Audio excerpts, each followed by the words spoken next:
हरे कृष्णा। यदि आप अपनी लाइफ में स्पिरिचुअलिटी का अभ्यास करते हैं तो आपके जीवन में कुछ वास्तविक चेंजेस आने चाहिए, आपकी सोच में, आपकी विचारधारा में। तो वो चेंजेस क्या हैं? अभी हम इस वीडियो में वो 6 चेंजेस डिस्कस करेंगे जिसको आप अपने जीवन में जैसे जैसे आप आध्यात्मिक जीवन में प्रगति करेंगे आप इनका अनुभव करेंगे। सबसे पहला, हम इस संसार में जो लोग होते हैं उनको बदलने का प्रयास नहीं करते, हम अपने ऊपर काम करते हैं। दूसरे शब्दों में, जब हम अध्यात्म को अपने जीवन में अपनाते हैं तो हम अपने आप को बदलने के ऊपर काम करते हैं। इस संसार के लोग जैसे होते हैं हम उनको वैसे ही स्वीकार करते हैं और जीवन में आगे बढ़ते हैं। So don't change others. यदि किसी चीज़ को बदलना है तो अपने आप को बदलने का प्रयास करो। First principle. सेकंड प्रिंसिपल, कभी भी इस संसार के लोगों को ये प्रूव मत करो कि आप बहुत ज़्यादा बुद्धिमान हैं, आप बहुत ज़्यादा इंटेलिजेंट हैं।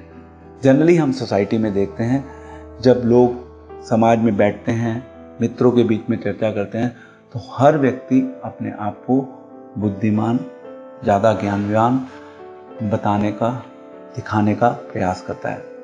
बट जो अध्यात्म का सहारा अपने जीवन में लेते हैं वो कभी भी अलग से अपनी इंटेलिजेंस को दूसरे लोगों के सामने प्रदर्शित नहीं करते। वो अपनी इंटेलिजेंस का यूज़ करते हैं बट वो केवल उसको यूज़ करने के लिए यूज़ करते हैं, उसका प्रदर्शन नहीं करते। तीसरा है कि कभी भी हमें अपने आप को इस संसार के लोगों से कंपेयर नहीं करना चाहिए। भगवान ने सभी लोगों को अलग अलग स्किल्स दी हैं, अलग अलग टैलेंट्स दिए हैं। उन स्किल्स एंड उन टैलेंट्स के बेसिस पे लोग अपना जीवन जीते हैं। हमारे पास भी कुछ यूनिक हो सकता है बट कभी भी हमें अपने आप को इस चीज़ से कंपेयर नहीं करना चाहिए कि उस व्यक्ति के पास कितना है, मेरे पास कितना है। उस व्यक्ति के पास इतना ज़्यादा क्यों है, मेरे पास इतना कम क्यों है। कोई बहुत ज़्यादा एजुकेटेड हो सकता है, कोई बहुत ज़्यादा सुंदर हो सकता है, किसी के पास बहुत अच्छी इंटेलिजेंस हो सकती है। हो सकता है वो चीज़ें हमारे पास ना हो, तो हमें कंपेयर करने की कोई आवश्यकता नहीं है। ये है तीसरा प्रिंसिपल। चौथा है कि जो भी व्यक्ति अपने जीवन में अध्यात्म की शरण लेता है वो हमेशा शांतिपूर्ण, शांत स्वभाव से अपने जीवन को जीने का प्रयास करता है। यदि वो शांत नहीं रहेगा तो उसके संपर्क में जो लोग आएंगे वो भी सोचेंगे कि ये व्यक्ति शांत नहीं है तो ये कैसे दूसरों को शांति दे सकता है। क्योंकि स्पिरिचुअलिटी में आना मीन्स आपके जीवन में आप शांति की ओर अग्रसर हो रहे हैं। तो जो स्पिरिचुअलिटी को अपनाते हैं, इनफैक्ट उनके संपर्क में जो लोग आते हैं वो भी शांति का अनुभव करते हैं। सो स्टे पीसफुल, गंभीर रहिए। अपने जो आध्यात्मिक, जो आपकी आंतरिक जर्नी है उस आंतरिक जर्नी को खोजने का प्रयास करिए। सो ये हो गया चौथा लक्षण। देन पांचवा लक्षण है कि जो स्पिरिचुअलिस्ट होता है वो नीड एंड वांट्स के बीच में जो डिस्टिंक्शन है उसको क्लियरली समझता है।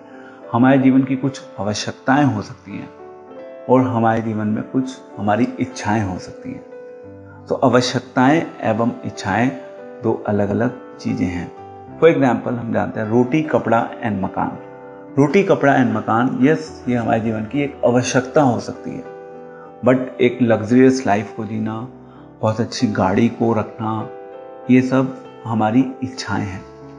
तो हमें इच्छाओं के पीछे बहुत अधिक भागने का प्रयास नहीं करना चाहिए।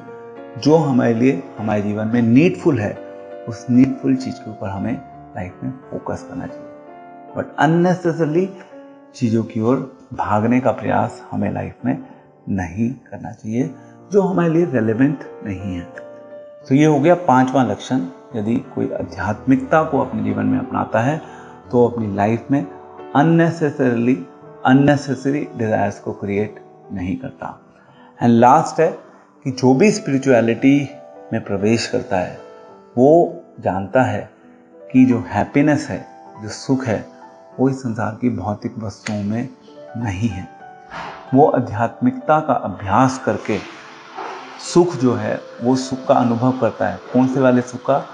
वो वाला सुख जो उसके जीवन से जुड़ा हुआ है, जो अल्टीमेटली उसको भगवान के कांटेक्ट में आकर जिसका वो एक्सपीरियंस करता है। तो सुख उसको अनुभव होता है, बट कौन सा सुख?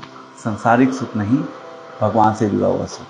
सो हम सभी को इन प्रिंसिपल्स को सही स्पिरिट में इम्बाइब करना चाहिए